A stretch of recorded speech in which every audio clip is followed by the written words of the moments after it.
శివుడిని తన బిడ్డలా చూసుకున్న బెజ్జమహాదేవి గురించి చెప్తాను వినండి.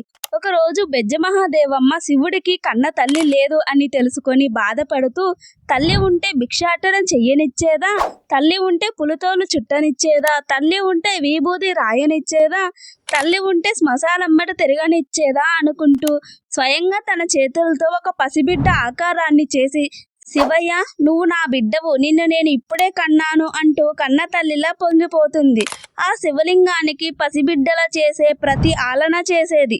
అది గమనిస్తూ మహాదేవుడు ఆమెకు మోక్షం ఇవ్వాలి అని భావించి ఆమె భక్తిని పరీక్షించాలి అనుకున్నాడు. ఒకరోజు కళ్ళు మూసుకొని స్పృహ లేనట్టు కనిపిస్తారు.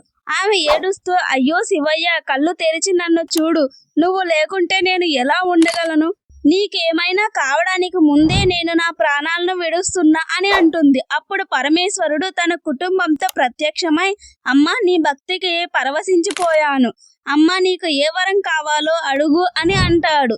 అప్పుడు ఆమె, శివయ్య, నాకు ఏ వరం వద్దు, నువ్వెప్పుడు సంతోషంగా నా కళ్ళ ముందు కనబడుతూ ఉండాలి అని కోరుకుంటుంది. దానికి పరమేశ్వరుడు, నీ కోరిక ప్రకారం నేను ఎప్పుడు నీ కళ్ళ ముందే ఉంటాను అని వరమిస్తాడు.